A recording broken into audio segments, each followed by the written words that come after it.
Pinchas. In the Torah portion of Pinchas, we learn about Moshe asking God for a replacement for him when he's gone, and the subsequent introduction of Yehoshua, which points towards the two leaders that will appear in the end of days, Messiah son of Yosef and Messiah son of David. We also learn about Rosh Chodesh and the lunar cycle, which is congruent with the Davidic dynasty, the children of Avraham, and the Messiah.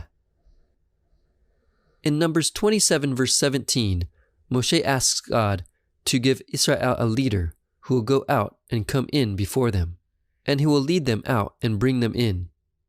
Rashi argues that this seeming repetition of two things emphasizes that there are two important aspects of the leader who will come. First off, it emphasizes that the leader will personally go out with his army and return with his army, experiencing each battle right beside his soldiers. In addition, this leader leads the children of Israel into battle and brings them home safely through his merits. This is parallel to King Messiah and his relationship with the people of Israel. The people of Israel are not rescued by their own merit, but because of Messiah's merit. Rashi further explains that the phrase, bring them in, refers to the children of Israel being brought into the land of Canaan. Moshe prayed for God to give Israel a leader worthy of bringing them into the promised land, and this prayer was answered with Yehoshua. However, this was not the final fulfillment of this prayer. It says in Hebrews 4 verse 8, if Yehoshua had given them rest, he would not have spoken of another day after that. The first Yehoshua points towards a final Yehoshua, King Messiah. The second Spinka Rebbe, Isaac Weiss, a martyr of the Nazi Holocaust, spoke about Yehoshua being a foreshadow of Messiah, son of Yosef. There is a teaching that who will lead them out means leading them out from exile, and who will bring them in means bringing them into the Holy Land and to the Holy Sanctuary. And behold, at the time of the redemption from Egypt, Moshe our teacher was the Redeemer, and Yehoshua, the son of Nun, was the one who brought them into the land. It will be similar at the time of the final redemption. First comes the Messiah, son of Yosef, to redeem Israel, and after that, Messiah, son of David. Messiah, son of Yosef, is from the tribe of Ephraim, and the seed of Yehoshua, the son of Nun. And this is what Moshe was praying, that Messiah, son of Yosef, the one who will redeem Israel and lead them out from exile and into the Holy Land, not die. Then the Holy One, blessed be He, said to Moshe, take Yehoshua, the son of Nun, a man in whom the Spirit, that is, the Spirit of Messiah, and Yehoshua is in the Spirit of Messiah, son of Yosef. He will be the one who brings Israel out from exile. May it be His will that we speedily merit to see these things. Hakal Yitzhak in Yachut Moshiach, Pinchas, 284 and 285. Yehoshua, son of Nun, has a remarkable connection to Yehoshua of Nazareth, the true Messiah, son of Yosef, who redeems Israel. Yeshua will lead his people from the exile and into the Holy Land. Just like Yehoshua, the successor of Moshe, Yeshua is the one who will complete the redemption.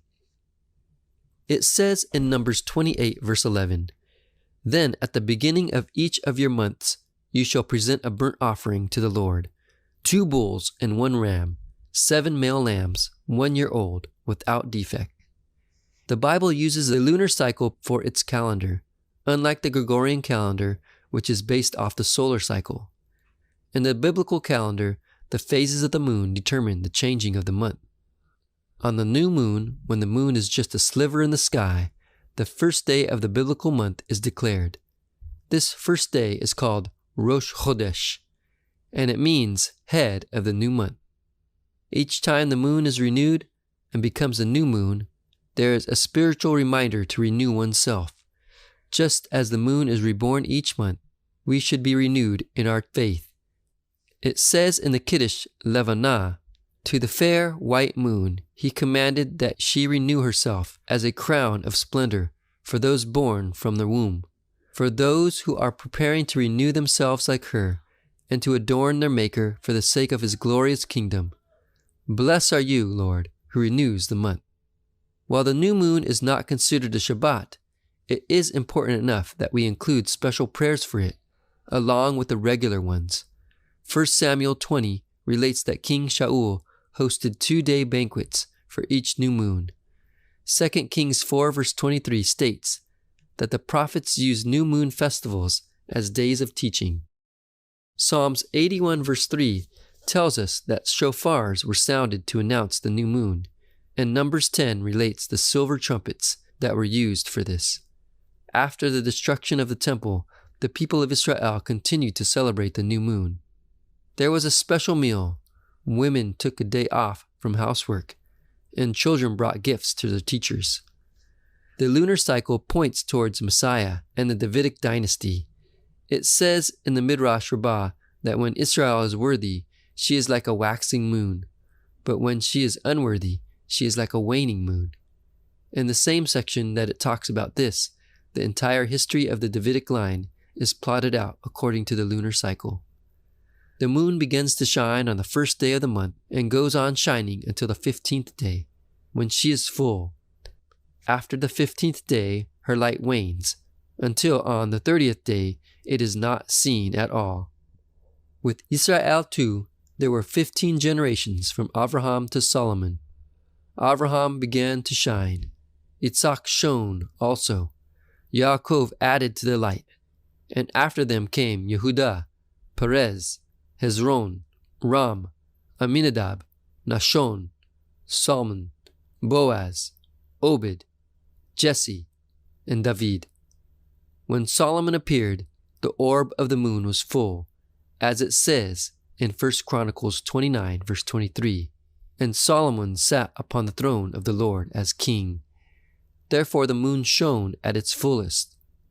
After Solomon, the kings began to wane, as we read in 1 Chronicles 3 verses 10 through 16, until Zedekiah, when the light of the moon vanished completely, as it says in Psalms 72 verse 7, till the moon was no more, that is to say, until the end of the 30 generations during which Israel enjoyed the kingdom. Exodus Rabbah 15 verse 26. Avraham is the new moon, a new beginning. As the moon grows continually over the next 14 days, the greatness of Israel also grows. 14 generations later is King David, and after him Shlomo, Solomon, the son of David. The full moon of Israel under King Shlomo, Israel fulfilled all her spiritual destiny of being a light to the nations. The time of Shlomo is a mirror of the Messianic age, because during this time, Israel was a world power and brought peace and prosperity to the entire world. It says in 1 Kings 4 verse 25, so Yehuda and Israel lived in safety, every man under his vine and his fig tree, from Dan even to Beersheba, all the days of Solomon. The days of Shlomo were the full moon of Israel's splendor, but after a full moon, the moon begins to wane. 14 or 15 days later, after the full moon, the moon disappears completely in a night of total darkness. This can be related to the splendor of Israel decreasing until it vanishes completely in the darkness of the exile. It says in the Midrash that 15 generations passed after Shlomo before the Babylonian exile. A generation later, a generational new moon, if you will, a small portion of the exiled nation returned to the land of Israel, using the genealogy found in Matthew, and by counting forward 14 generations, we come to Yeshua, and we arrive at the same place on the lunar cycle that King David is. The kingdom of heaven was at hand, and the moon of Israel was yet again on the verge of its fullest expanse. It says in Psalms 89, verse 37 through 38, David's descendants shall endure forever, and his throne as a sun before me. It shall be established forever like the moon. Psalms 89, verses 37 and 38. The cycle of the moon teaches us about our Messianic hope. The faintest light will always come out of the darkness. It might only be a single sliver of light, but that light will grow and grow until it can grow no more. It says in Isaiah 66 verse 23 that in the Messianic era, the new moon will be an important event. It shall be from new moon to new moon, and from Shabbat to Shabbat. All mankind will come to bow down before me, says the Lord. In the Torah portion of Pinchas, we learn about Yehoshua, the leader who takes Moshe's place, and how this points towards the two aspects of Messiah, Messiah son of Yosef and Messiah son of David. We learn about the new moon being the beginning of the month in the biblical calendar, and how this points towards the line of David and the coming of the Messianic era.